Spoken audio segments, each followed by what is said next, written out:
The SEC and Ripple lawsuit recently made headlines. Now, I understand that this may not sound like the best news right away, but bear with me. I believe that by the conclusion of this, every XRP holder experiencing anxiety will be able to calm down and take a deep breath. Indeed, this case is still very much in the final stages, and I have no doubt that a resolution will be reached by the end of the summer. Let me tell you why. Let's take a brief look at the market first. As of right now, Bitcoin is still trading at about $7,000. Regarding XRP, we've noticed a slight decline, but don't worry, we'll dissect everything and discuss what this means for XRP and why there are still many reasons to remain hopeful. This is the current state of the market. Bitcoin has decreased by roughly 0.33%.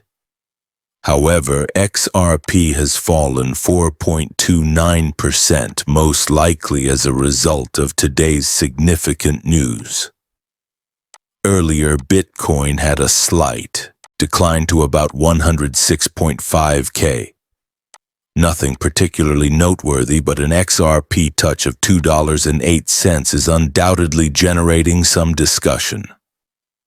Judge Torres rejected the SEC and Ripple's combined move for an indicative finding, according to the buzz. Of course, this makes everyone a little uncomfortable. They believed that this case would simply drag on indefinitely with ever-increasing delays. But let me clarify something for everyone immediately. This is not related to XRP. Recall that XRP was formally declared not to be a security by the court back in July 2023. We recently received additional confirmation of this, therefore this is not at all bad news for XRP. To be honest, it's amusing to watch individuals sell out XRP as a result of this decision. It has no justification. This lawsuit has no bearing whatsoever on XRP's legal status. Here, Eleanor makes a crucial observation. The new judge makes it clear that private agreements do not nullify court rulings. The public still benefits from her decision. In essence, the parties cannot simply choose to disregard a court's ruling. That cannot be avoided. And in this instance, they haven't even approached doing so. The court made it plain that they could move on if they so desired. They can either continue the appeals procedure to dispute the verdict or withdraw their appeals and leave it in place. To put it another way, if Ripple truly wanted this situation to end tomorrow, it could. Judge Torres basically told the SEC, "You wanted this and now you've got it," Ashley Prosper added. The situation is as follows. Ripple, go ahead and close the case if that's what you want. You are the only thing preventing you. She is undoubtedly a difficult cookie. What comes next? Does Ripple obtain an exemption from the SEC for the upcoming sales while paying the fine and agreeing to the injunction? Should they proceed with their cross-appeal or try again with the appeal? How does the SEC fare? Do they choose to abandon the matter completely or do they proceed with their appeal? Since they previously appeared receptive to the proposal, I honestly believe that both sides may decide to abandon their cross-appeals.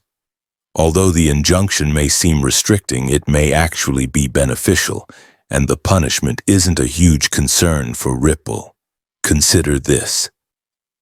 When evaluated from a compliance-focused perspective, an injunction that is usually perceived as a punishment can really become a mark of credibility. Ripple is no longer able to act carelessly or haphazardly. Every choice must withstand judicial review or face contempt. Here's the bright side, though. Ripple has the ability to turn this around. They might advertise that they are the only cryptocurrency business subject to a federal compliance requirement. Imagine the slogan, "Never again will there be any legal surprises." In the realm of cryptocurrency, that degree of confidence and openness is uncommon. Here's another intriguing tidbit from the court filings. Both parties can simply withdraw their appeals if they truly wish to put an end to this lawsuit at this time. Congress has given the parties the main way to escape the legal consequences of court rulings if they wish to make the court's directives vanish. To be honest, if they wanted to end it, it could all be finished tomorrow. Ripple only needs to withdraw the appeal or follow the remedy process established by Congress. I firmly believe that this may all be resolved by the end of the summer, as I have stated. Let's look at some observations made by Fred Rispoli first, and then I'll explain why I think that. Here's what's going on with the lawyers, particularly Fred's part in it. Regarding the potential completion date, the Second Circuit is expected to provide a status report in August. In essence, one of two routes will be described in that report.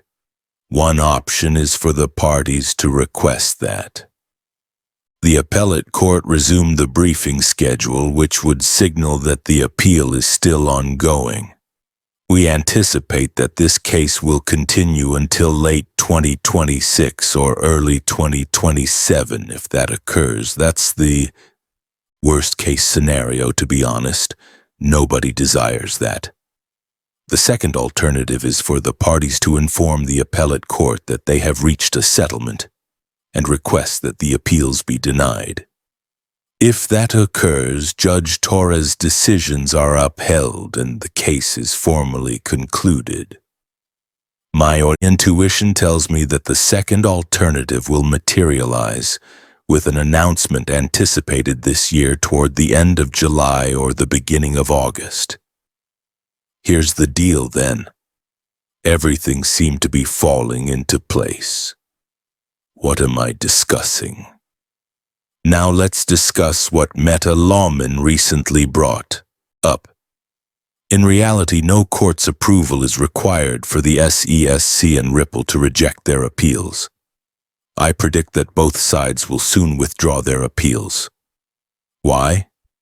Since their attorneys very likely anticipated this. They had to assume that Judge Torres would not reverse her earlier decision. This is when things start to get interesting. By the end of the summer, I believe this will be resolved. You ask, why summer? Well, for a few reasons. First off, the Market Structure Bill and the Genius Act. Basically, the much-needed clarification for cryptocurrency are anticipated to be released by the end of the summer. Actually, everyone is keeping a close eye on August 1st. The banking GOP recently released some noteworthy news. In order to influence legislation pertaining to the organization of the digital asset market, Senator